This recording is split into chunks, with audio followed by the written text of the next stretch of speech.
The war room was quiet, except for the soft hum of holographic displays. Commander Velthor stood before the floating map of the galaxy, his 4 eyes tracking the red markers that showed Vraxian swarm positions.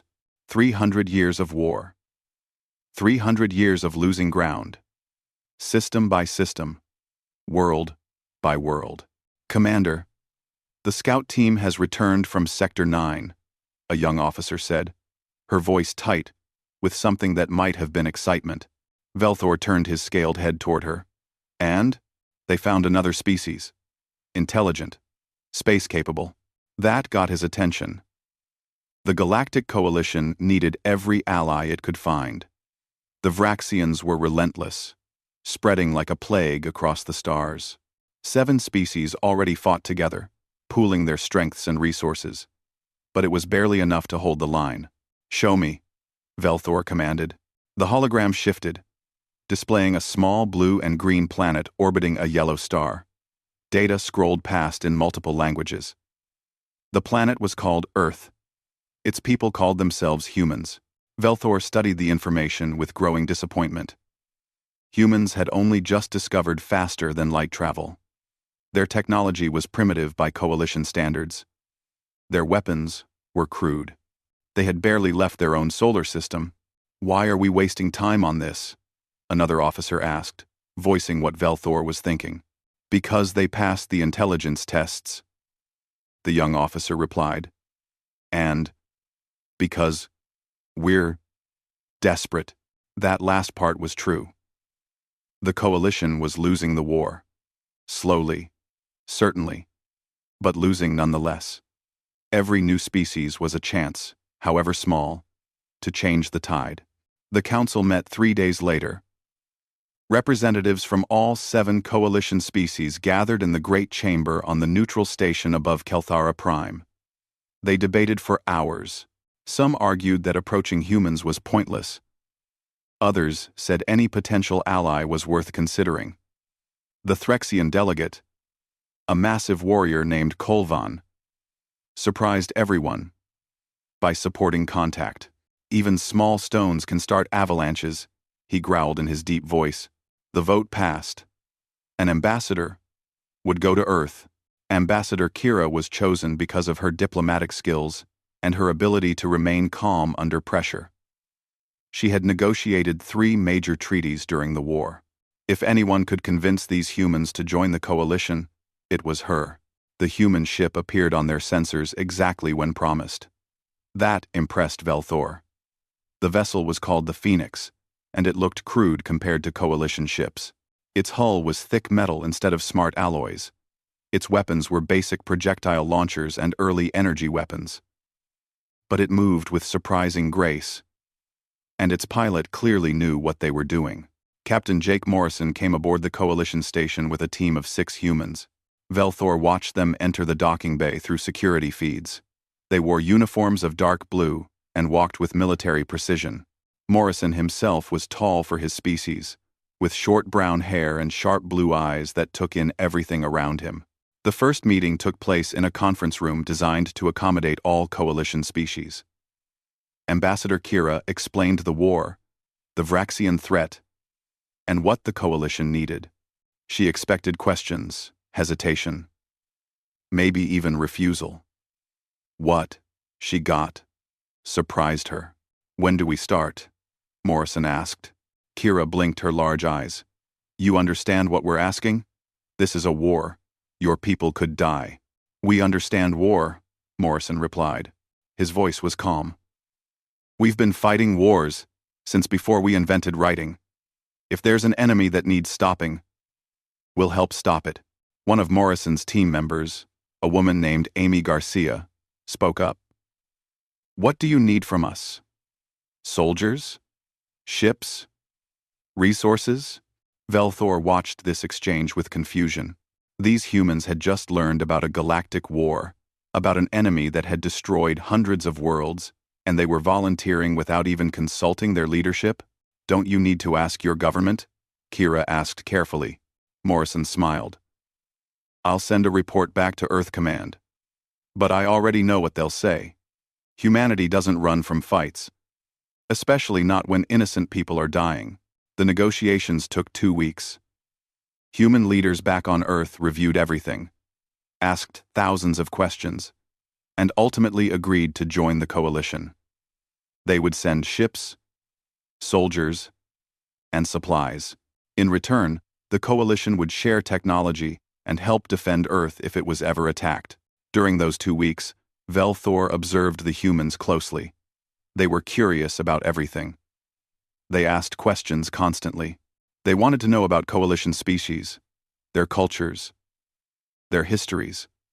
They seemed genuinely interested in making friends, not just allies, but there was something else. Something that bothered Velthor, though he couldn't quite name it. The humans moved differently than other species. They carried themselves with a kind of coiled readiness, like predators waiting to spring. When they laughed, which was often, it was loud and genuine. When they got serious, their eyes went cold and focused. One evening, Velthor found Morrison standing alone in the observation deck, staring at the stars. "Captain, may I join you?" "Of course, Commander." They stood in silence for a moment. Then Velthor asked the question that had been bothering him. "Why are you really doing this? Your species just reached the stars. You could ignore all of this. Build your own empire far from the war." 1. Morrison was quiet for a long moment. "You ever hear about World War II, Commander? Big war on Earth? About 80 years ago? Evil empire tried to take over the planet. Millions died stopping them. I read about it in your history files. There's a saying from that war. It goes, 'The only thing necessary for the triumph of evil is for good men to do nothing.'" Morrison turned to face Velthor. "We learned that lesson the hard way, multiple times. When there's a threat to innocent lives, you don't look away. You stand up and fight, even if the odds are bad. Especially if the odds are bad." Velthor studied the human's face. There was no bravado there, no false heroism, just quiet conviction. "Your species is strange, Captain Morrison." Morrison laughed. "Yeah, we get that a lot, even from each other." The next day, Morrison's ship departed with full coalition navigation data and communication protocols. More human ships would arrive within the month. The Council seemed pleased. They had gained new allies, but Velthor couldn't shake a strange feeling as he watched the Phoenix jump to light speed. The humans had agreed too quickly.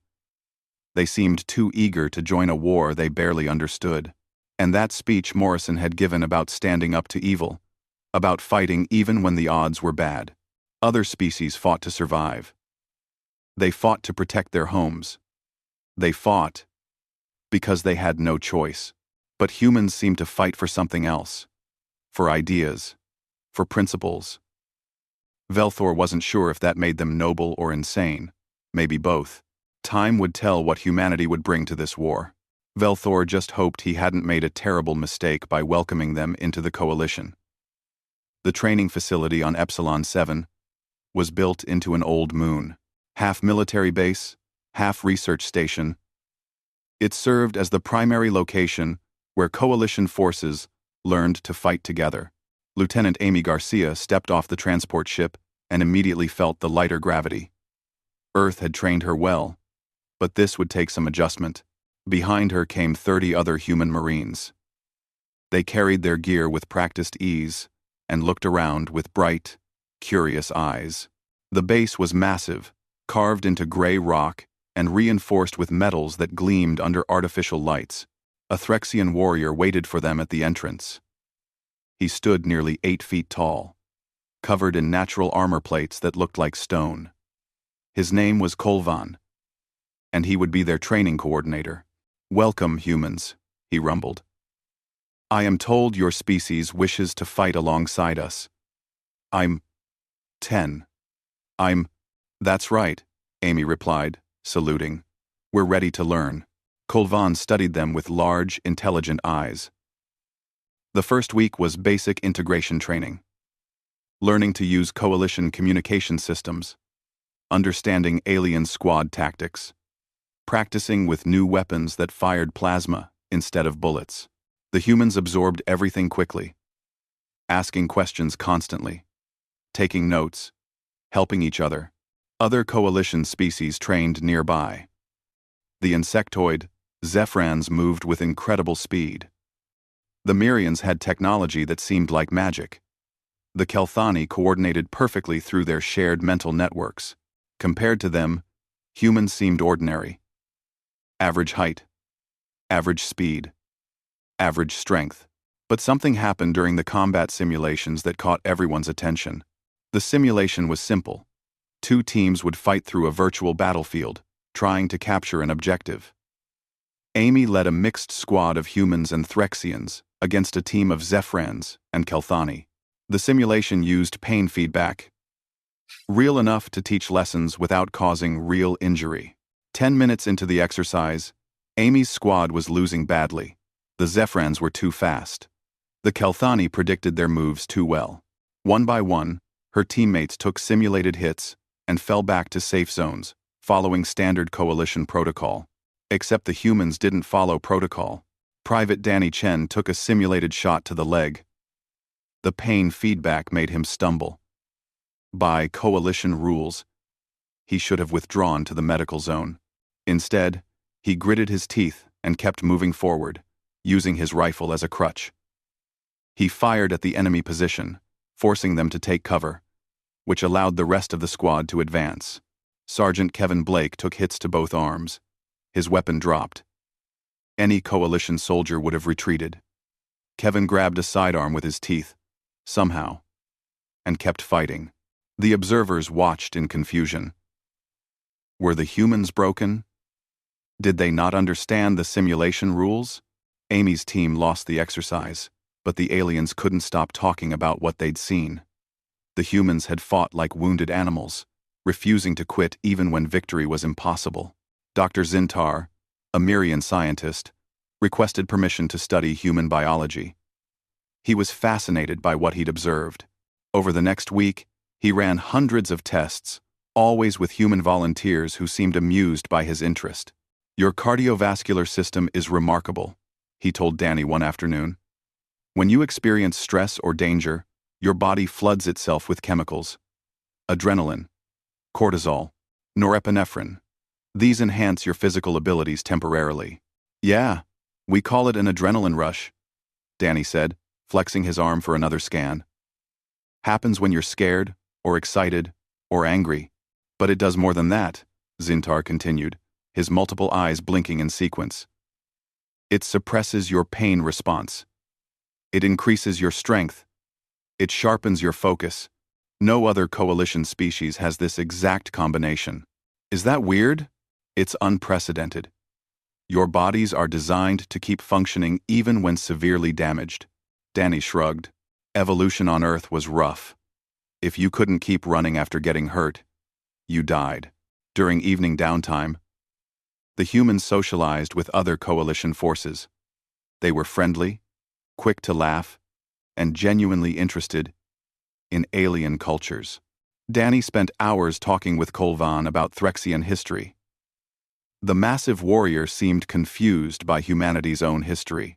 "Your files say humans fought over 10,000 wars in your recorded history," Kolvan said, his gravelly voice thoughtful. "Against each other. On your own planet." "Yeah, that's about right," Danny admitted. "We're not proud of it. But why? Why fight your own kind so much?" "Lots of reasons. Territory, resources, religion, politics. Sometimes just because we were scared of people who were different." Danny looked embarrassed. "We almost destroyed ourselves a few times. Nuclear weapons, biological warfare, all sorts of nasty stuff." Kolvan was silent for a long time. "The Threxians had 3 wars in our entire history before we reached the stars. 3. You had thousands. Like I said, not proud of it. But we learned from it.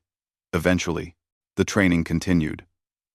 Obstacle courses, zero-gravity combat, shipboarding procedures. The humans performed adequately in most areas.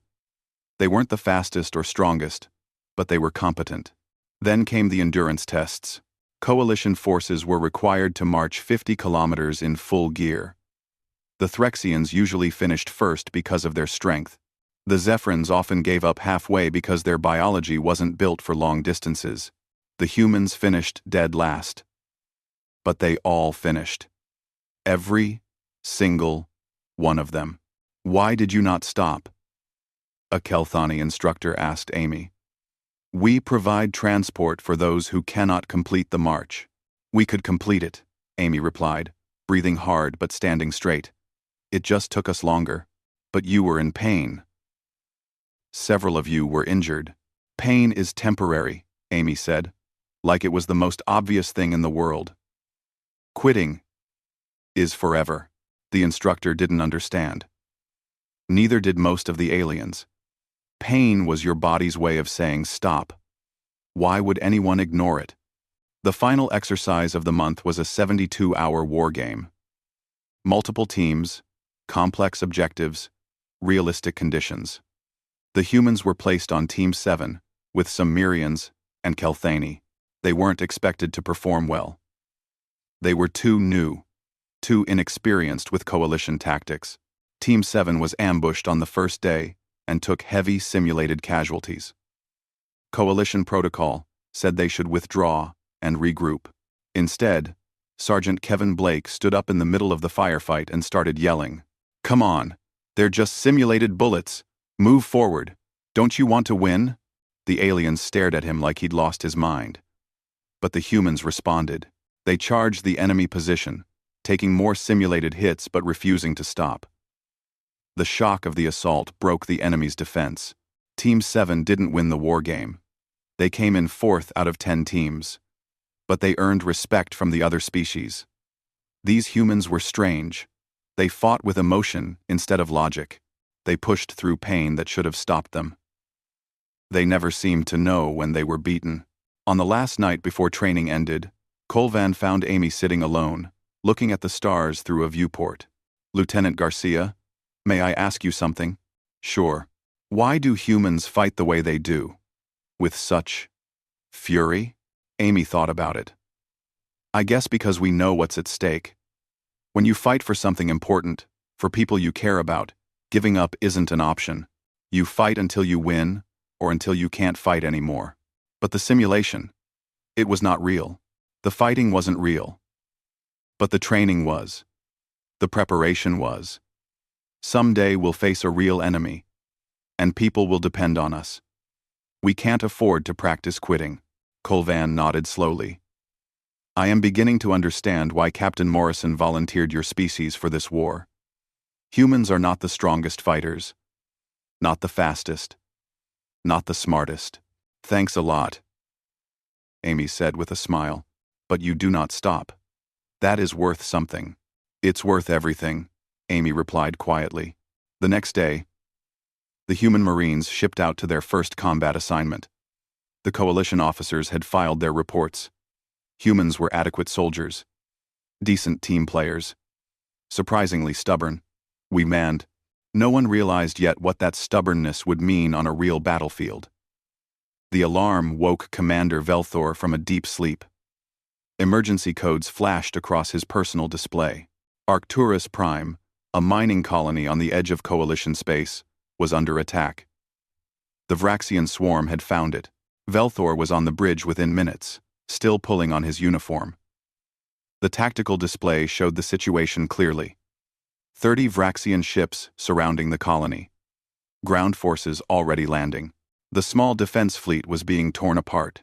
"Send everything we have in range," Velthor ordered. "How long until we arrive?" 2 hours, Commander. 2 hours. The colony might not last 2 hours. The Coalition fleet jumped into the system exactly on time. Velthor's flagship led the way, followed by 12 warships from various Coalition species. And at the back, looking small and out of place, was Captain Morrison's Phoenix along with 4 other human vessels. "Human ships will remain in reserve position," Velthor commanded. "Protect the rear and assist with evacuations if needed." He didn't say what everyone was thinking. The humans were too inexperienced for real combat. Better to keep them out of the way. The battle started badly. Vraxian tactics were brutal and efficient. Their ships swarmed like angry insects, overwhelming shields through sheer numbers. Their ground forces moved with hive-mind coordination that was almost impossible to counter. An hour into the fight, the coalition was losing. 3 ships destroyed. 2 more severely damaged.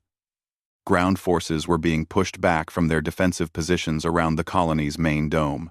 "Commander, we need reinforcements on the ground," the tactical officer reported. "Sector 7 is about to collapse." Velthor checked his reserves. Not enough. He didn't have enough forces to hold every position. The colony would fall within the hour, unless something changed. "Commander Velthor, this is Captain Morrison." The human's voice came through the communication channel. "Request permission to deploy ground forces." Velthor hesitated. Sending inexperienced troops into that nightmare seemed like murder. But what choice did he have? "Permission granted. Sector 7 needs immediate support." "Understood. Marines are already in drop pods. Garcia, you're up."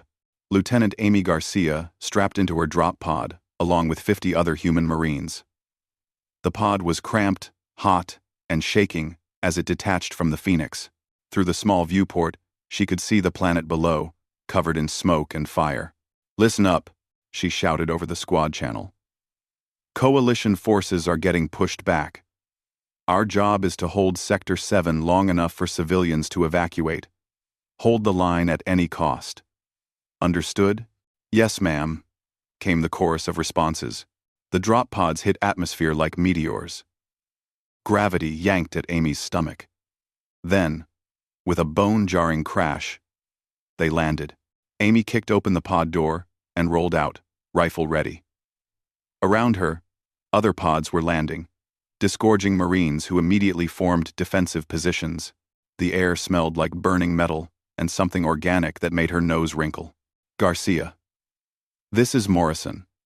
Vraxian forces are 200 meters to your north and advancing fast. Coalition forces are falling back. You need to stop that advance." "Copy that." Amy switched to her squad channel. "First and second platoons. Follow me. Third platoon. Set up the heavy guns. We're making a stand here." They moved through the ruins of what had been a residential district. Prefab buildings were torn apart. Small fires burned everywhere. In the distance, Amy could hear the sounds of battle. Then she saw them. Vraxians. They looked like a nightmare combination of insect and crab, each one the size of a large dog.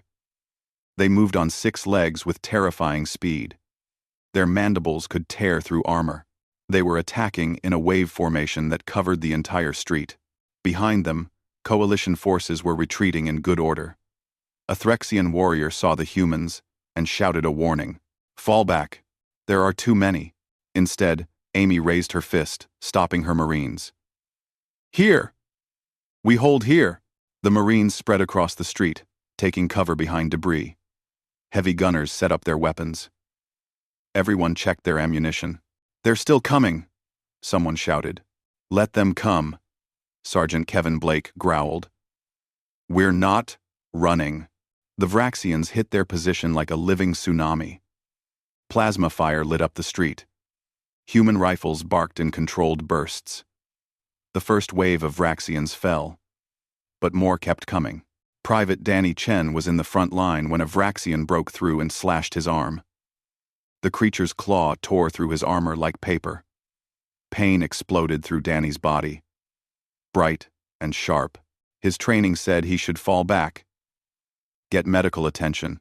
Instead, Danny felt something else. Anger. Pure, hot anger that his friends were in danger. The adrenaline hit his system like a drug. "You want some?" Danny roared, his voice raw. He slammed his rifle's stock into the Vraxian's face, then shot it point blank. "Come on!" All along the human line, similar scenes played out. Marines took hits that should have dropped them. They stumbled, bled, but kept fighting. The Vraxians were used to enemies that retreated when wounded. These humans didn't retreat. They got angry. Sergeant Kevin Blake was hit in the leg. He fell to one knee. A Vraxian charged him. Kevin's rifle was empty. Without hesitation, he pulled out his combat knife and stabbed upward, catching the creature under its shell. "That all you got?" he yelled at the next wave. Amy watched her Marines fight with a mixture of pride and terror. They were taking casualties. Too many casualties. But the line was holding. "Keep firing. Don't let them through." Behind the human position, coalition forces rallied. The Threxian warrior, Kolvan, stared in disbelief. He had seen many species fight, but he had never seen anyone fight like this. The humans were outnumbered 3-1.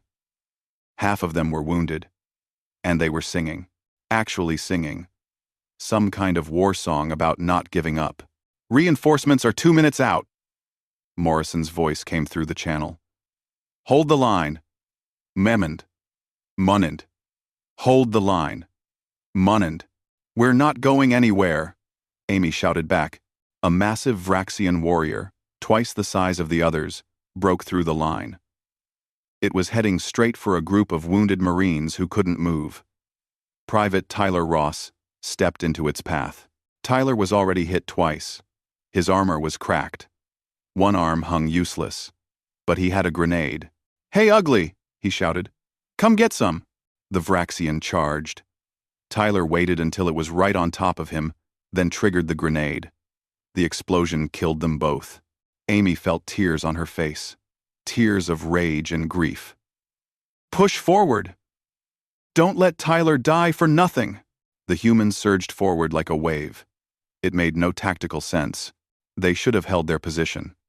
But they were angry now. Angry and hurting, and tired of watching friends die. The Vraxians faltered. They had never encountered enemies that got more dangerous when wounded. That fought harder when their companions fell. That seemed to welcome death, if it meant taking the enemy with them. Coalition reinforcements arrived to find Sector 7 secure. The humans had held. Barely. Out of 50 Marines who dropped, 28 were casualties. 12 were dead. But the line had held. The civilians had evacuated. The mission was successful. Velthor walked through the human position after the battle. Medics were everywhere, treating wounds. The surviving Marines sat in small groups, their faces blank with shock and exhaustion. Their armor was covered in burn marks and blood. "Lieutenant Garcia," Velthor said quietly. "Your report?" Amy looked up at him with eyes that had aged a decade in one day. "Mission accomplished, sir. Sector 7 is secure. At a terrible cost." "Yes, sir." Amy's voice cracked slightly. "But worth it. Those civilians are alive because we held." Velthor didn't know what to say. He had sent these humans into hell because he had no choice, and they had held against impossible odds. "Why didn't you retreat when you started taking casualties?" Amy looked at him like he'd asked why she didn't stop breathing. "Because people were depending on us, sir. We don't retreat when people need us." Later, in his private quarters, Velthor reviewed the battle footage. He watched Marines fight through wounds that would have killed most species. He watched them charge when they should have fallen back. He watched Tyler Ross sacrifice himself to save his squad. And he realized something that chilled him to his core. The humans had won that battle. Against terrible odds, they had won. Not because they were stronger or better equipped. They won because they simply refused to lose. What kind of species fights like that? What kind of species gets more dangerous when cornered? Velthor thought about the Vraxian swarm. They were relentless, fearless, and overwhelmingly numerous. They had conquered hundreds of worlds, but they had never fought humans before. The commander wondered if the swarm was ready for what was coming. He wondered if anyone was ready for what humans were capable of when their backs were against the wall. The answer, he suspected, was no. The Coalition War Council met in emergency session 3 days after the Battle of Arcturus Prime. Representatives from all 7 member species filled the chamber, their concern evident in various ways. The Kelthani shifted their scales nervously. The Mirian's skin changed colors rapidly. Even the normally stoic Threxians seemed unsettled. Dr. Zintar stood at the center of the chamber, his research data displayed on floating screens around him. The Mirian scientist looked tired. He had spent 72 hours straight analyzing battle footage and human biology data. "Honored Council," he began, his voice carrying to every corner of the chamber. "You asked me to determine why human forces performed so unexpectedly at Arcturus Prime. What I have discovered is both fascinating and deeply troubling." Commander Velthor leaned forward in his seat. He needed to understand. The humans had lost 60% of their forces but somehow won the battle. Nothing in his 3 decades of military experience explained it. First, the biology. Zintar continued. Humans evolved on what can only be classified as a death world. Their planet has more ways to kill its inhabitants than most planets have species, predators, diseases, weather patterns that can turn deadly in hours, poisonous plants and animals, frequent natural disasters. A hologram of Earth appeared, rotating slowly. Red markers showed dangerous zones. There were a lot of red markers. To survive on such a world, humans developed remarkable physical adaptations. When threatened, their bodies release a chemical cocktail that temporarily enhances physical performance. Strength increases by up to 40%. Pain tolerance rises dramatically. Reaction time improves. Heart rate and blood flow increase to support maximum effort. "We know this already," a Kelthani counselor interrupted. "You told us about their adrenaline response weeks ago." "Yes, but I didn't understand the full implications then. This response allows humans to continue functioning with injuries that would incapacitate or kill any of our species. Broken bones, severe blood loss, organ damage. Their bodies can temporarily ignore these injuries to complete critical tasks." The chamber was silent. "But that's only part of the answer," Zintar said. "The biological adaptations alone don't explain their behavior. So, I studied their psychology and culture." New images appeared. Human history files. Wars. Thousands of them. Humans are persistence hunters. On Earth, they would chase prey for hours or even days until the animal collapsed from exhaustion. They're also pack animals with unusually strong social bonds. They form what they call families and tribes. These bonds are psychological as well as genetic. Kolvan spoke up from his seat. "Many species have family bonds. Not like this." Zintar pulled up battle footage from Arcturus Prime. "Watch this Marine," designated Danny Chen. "He receives a severe injury here. Medical protocols dictate retreat, but look what happens instead." The footage showed Danny turning to see other Marines in danger. His face changed. The pain was still there, but something else overrode it. Fury. Protective fury. Human brains release different chemicals when their pack is threatened. Norepinephrine. Oxytocin. These create a psychological state they call protective rage. In this state, humans will sacrifice themselves for pack members. Not occasionally. Consistently. It's a fundamental part of their psychology. "Fascinating," the Kelthani counselor said.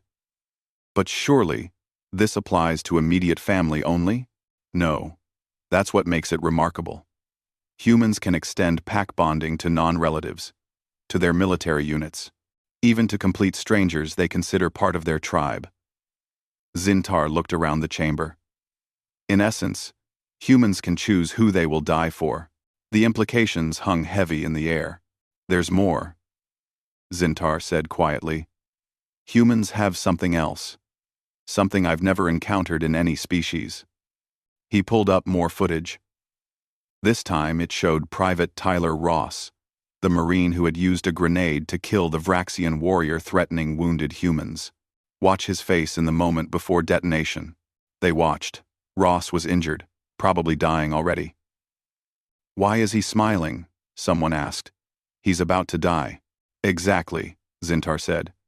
"He knows he's about to die." Humans have imagination far beyond other species. They can fully conceptualize their own death. They understand it. They fear it. But watch what he does with that knowledge. The footage continued. Ross stepped forward to meet his death. He chose it, Zintar said. Full knowledge of what would happen. And he chose it anyway. Why? To save pack members who couldn't defend themselves. He traded his life for theirs without hesitation. Velthor felt something cold settle in his stomach. You're saying humans can imagine their own death and still choose to face it? More than that, Commander. Their entire culture glorifies it. Watch. The display showed human historical records. Battles where small groups held against massive forces. Last stands. Desperate defenses. Stories of soldiers who sacrificed themselves for others. This battle. 300 humans held a pass against thousands of enemies for 3 days. They all died, but they won time for their people to escape. This battle, a human naval force charged into certain death to protect civilian ships. This battle, this battle, this battle. The examples kept coming. Hundreds of them across human history. They tell stories about these events, Zintar continued. They sing songs.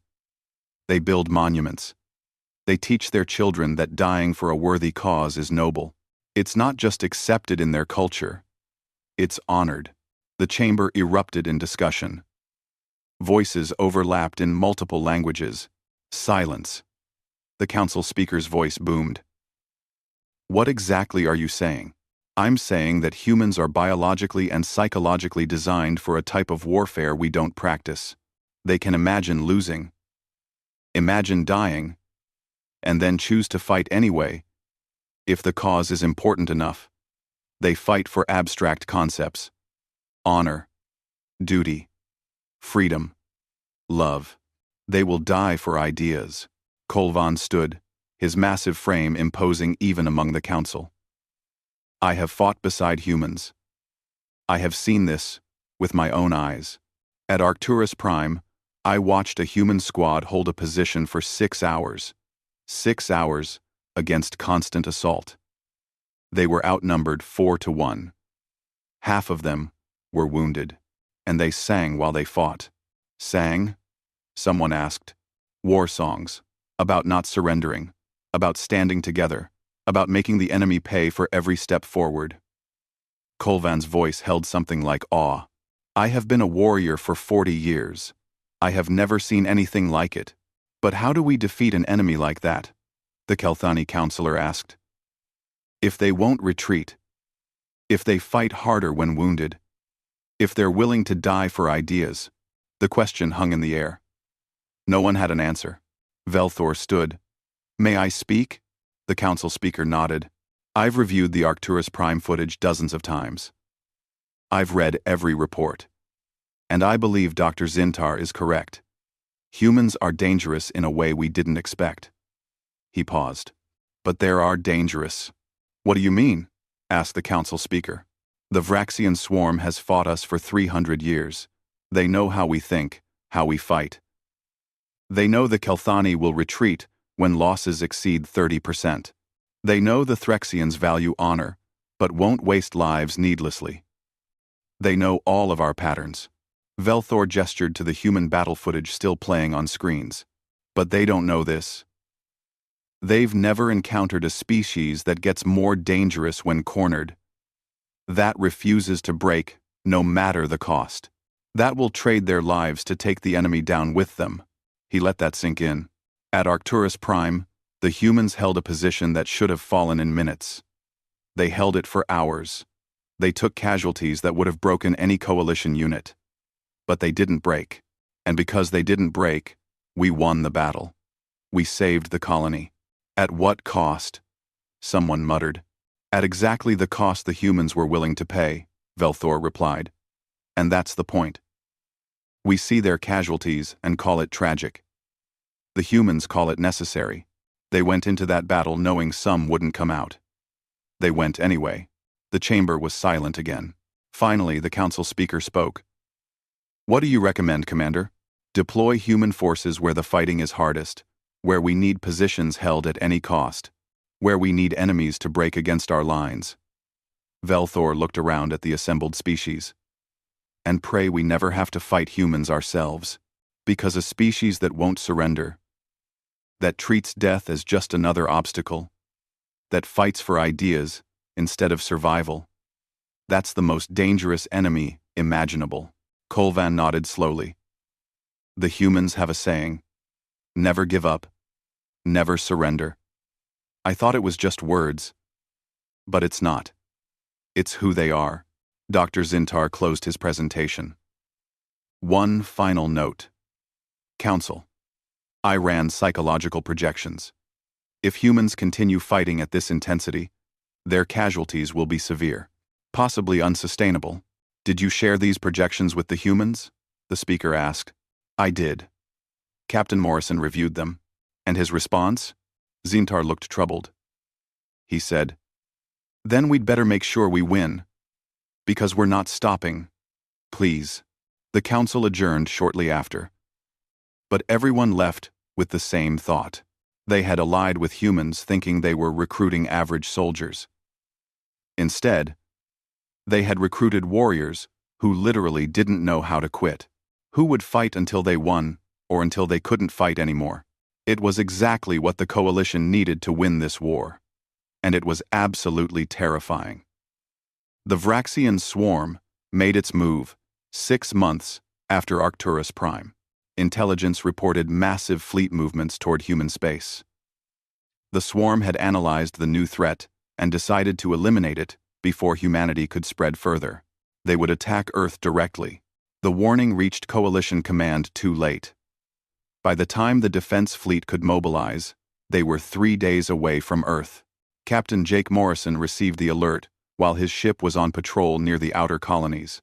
All human vessels, this is Morrison. Return to Earth immediately. Maximum speed.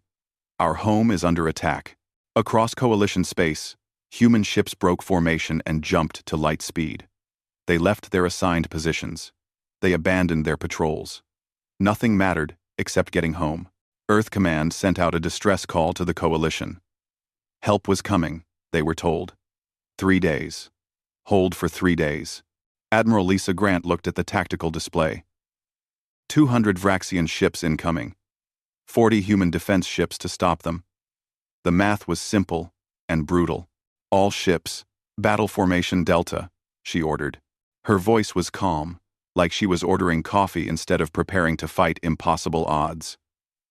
We hold them at the moon. We don't let them reach Earth. Admiral, we're outnumbered 5-1, her tactical officer said quietly. Then it is an even fight, Grant replied. It was a phrase humans had started using. A joke. Except nobody was laughing now. The Vraxian fleet hit the outer defense grid like a hammer. Human ships met them head-on. No fancy tactics, no clever strategies, just straight aggression. Morrison's Phoenix led the charge. All ships, target their command vessels, make them pay for every meter. The space battle was chaos. Human ships fought with reckless abandon, trading shot for shot with enemies that outnumbered them. They rammed Vraxian vessels when their weapons failed. They self-destructed rather than retreat. On Earth's surface, people watched the sky light up with explosions. They knew what it meant. The fleet was dying to buy them time. Then the Vraxian ground forces broke through. Landing pods hit cities across the planet. New York, London, Tokyo, Beijing, Sao Paulo. The swarm came to eliminate humanity at its source. They made a critical mistake. They assumed civilians would flee or hide, like other species. Instead, Earth's civilians armed themselves. Lieutenant Amy Garcia was on leave, visiting her family in Texas, when the invasion began. She grabbed her service rifle and headed for the local defense point. When she got there, she found her father loading his hunting rifle. Her mother was organizing neighbors. Her younger brother was helping old Mr. Peterson from down the street carry ammunition boxes. Amy, her mother called. We're setting up a defense line at the elementary school. The children are evacuated. But we need every gun. Mom, you need to evacuate too. Her mother looked at her like she was crazy. This is our home. We're not leaving. Across Earth, similar scenes played out. Teenagers manned barricades. Grandparents loaded magazines. Office workers became soldiers. Police, military, and civilians fought side by side. In New York, the Vraxians pushed into Manhattan expecting easy victories. Instead, they found every street contested, every building a fortress. Humans fought from windows, rooftops, and subway tunnels. A Vraxian warrior broke into an apartment building and found an elderly woman with a shotgun. She shot it twice, reloaded calmly, and shot it again. "This is my home," she said to its corpse. "You're not welcome here." The swarm's hive intelligence analyzed this new development with confusion. Civilians were supposed to be easy targets. Weak. Afraid. These humans were neither. Above the planet, Admiral Grant's fleet was down to 12 ships. The Phoenix had taken critical damage. Morrison's bridge was on fire. Half his crew dead, but he was still fighting. 40 add-in 1. AT next. Add-in 1. Add-in 1. 18 add-in 1. Admiral, coalition reinforcements are 2 days out, his communications officer reported. "Tell them to hurry," Morrison said, coughing through smoke. "We're running out of ship." On the ground, Sergeant Kevin Blake led a defense force in the ruins of Los Angeles. His unit had been visiting families when the attack came. Now they fought alongside civilians to hold the downtown area. "Sergeant, we're surrounded," Private Danny Chen reported. His uniform was torn and bloody, but he was still standing. "Good," Kevin replied. "Now we can attack in any direction." It became their motto. They were surrounded, outnumbered, and running out of ammunition.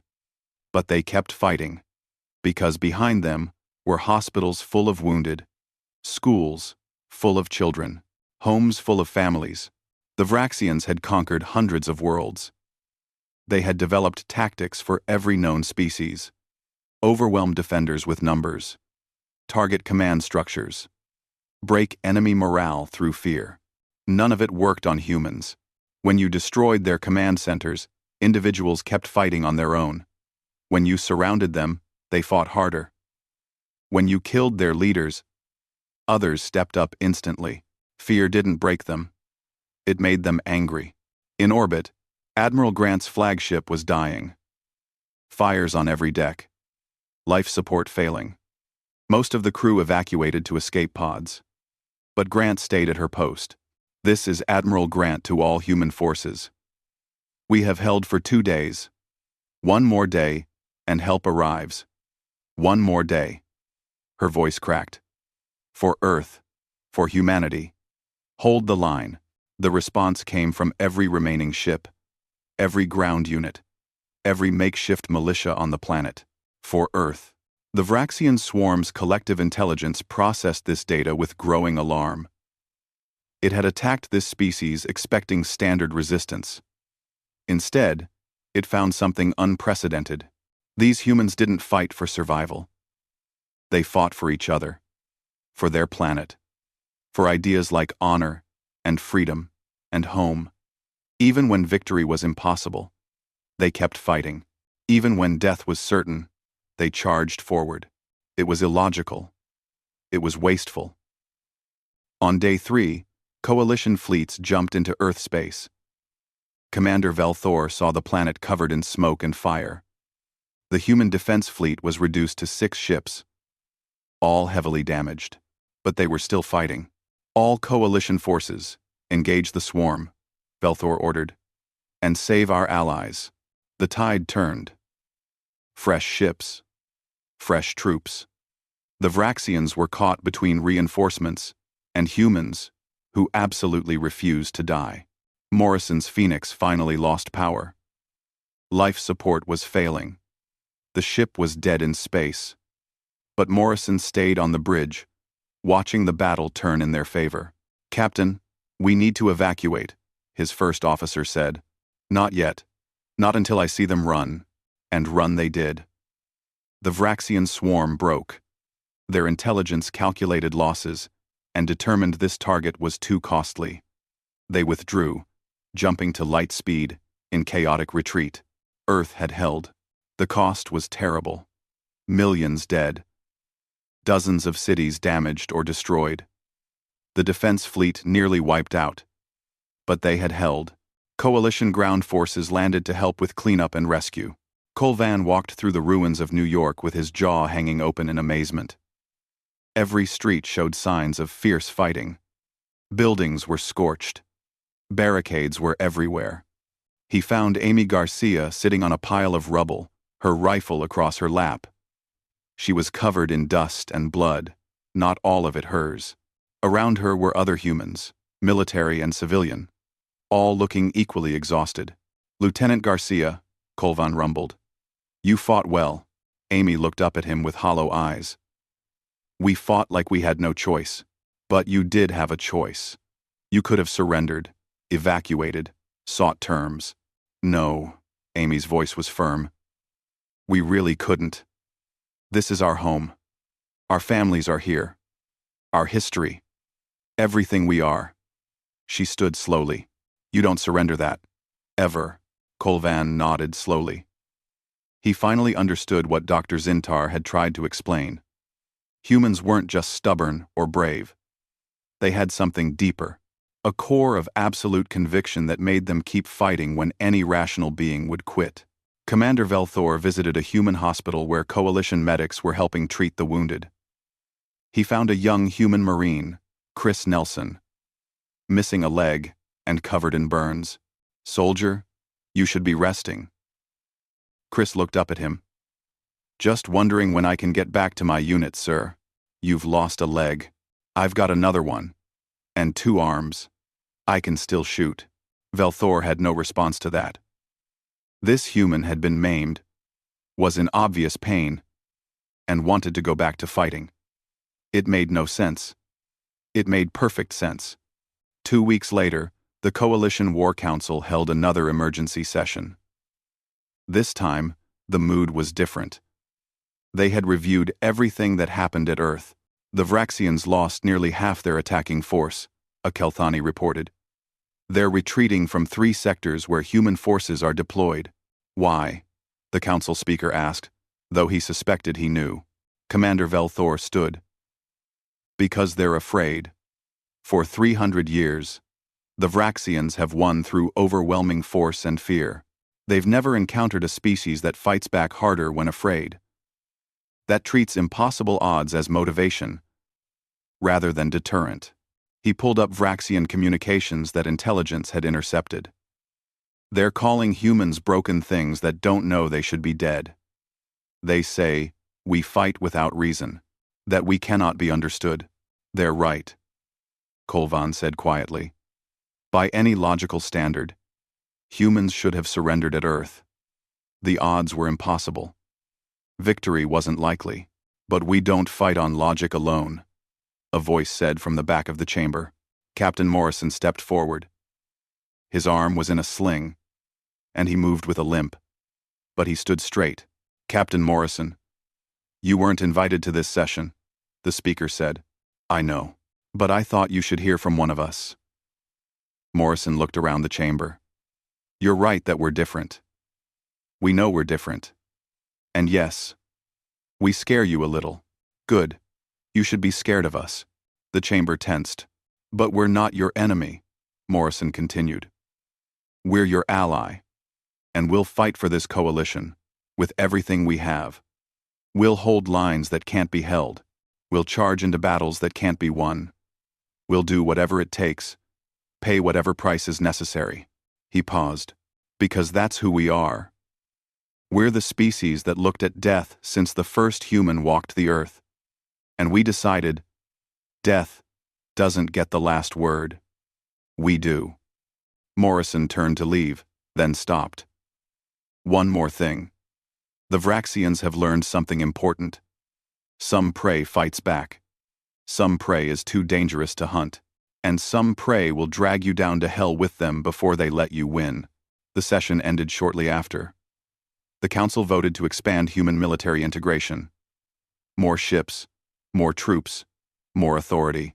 Because they finally understood what they had gained when humanity joined the coalition. Not just soldiers, not just ships. They had gained something the Vraxians had never encountered before. They had gained hope. In space, in dark corners where the Vraxian swarm communicated, a new designation appeared in their collective database. Where humans were deployed, warnings went out to all swarm forces. The message was simple.